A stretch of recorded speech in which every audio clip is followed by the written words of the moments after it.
El cómic para aprender historia que triunfa y ninguna editorial quiso antes. Pedro Cifuentes agotó los 1500 ejemplares que se autopublicó y ahora Despertaferro lo reedita ante la gran demanda como tebeo y material didáctico sobre arte. A Pedro Cifuentes siempre le gustaron los cómics. Cuando se dedicaba al diseño gráfico no se alejaba mucho de la materia. Y hace 10 años, tras aprobar las oposiciones como profesor de secundaria, empezó a pensar en cómo utilizar el cómic como herramienta para facilitar el aprendizaje. Concibió el proyecto de utilizar todo el potencial de las viñetas como herramienta educativa en la enseñanza de la historia del arte.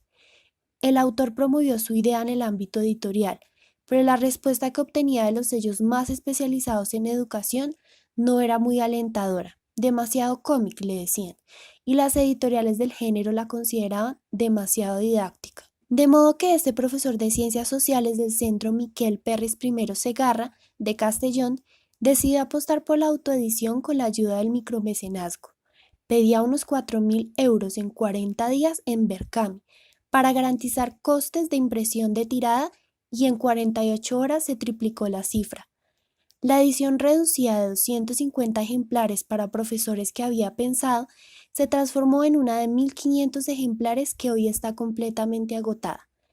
El primer volumen de Historia del arte en cómic, El mundo clásico, salió en mayo del pasado año y fue un éxito inmediato e inesperado. Su difusión por las redes sociales fue clave también. Me han pedido el libro desde países como Argentina o Chile, comenta este profesor de Burriana de 43 años, Premio Nacional de Educación para el Desarrollo 2010 y autor de webcomics Más que mascotas y En clase no se dibuja. Tuvo tanto éxito que llamó la atención de la editorial Despertaferro. Este sello especializado en temas de historia volverá a editar el primer volumen de la obra de Cifuentes, que consta de un centenar de páginas, el próximo mes de mayo y le ha encargado 5 más para completar la historia del arte hasta la actualidad.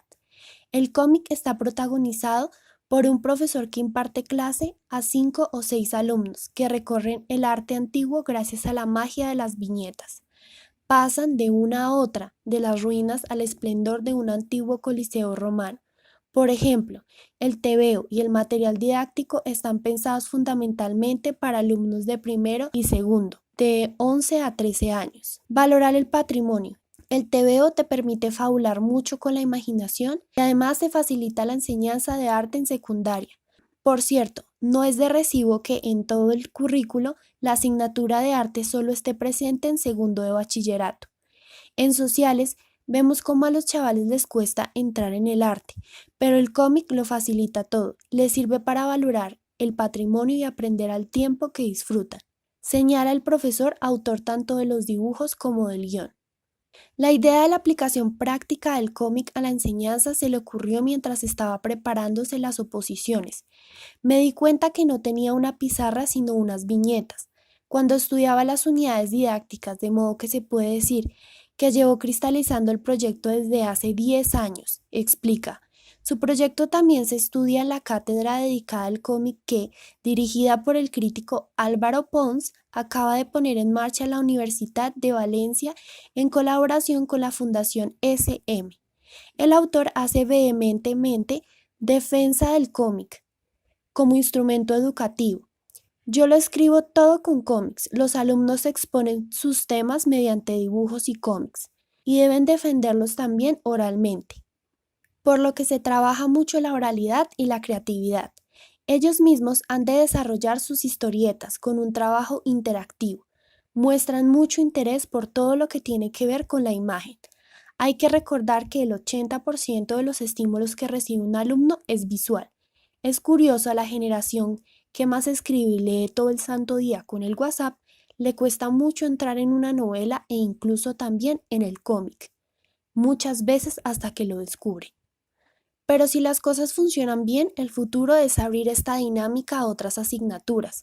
El lenguaje del cómic y su creatividad facilitan la enseñanza y aumentan el interés del alumno, sostiene Cifuentes.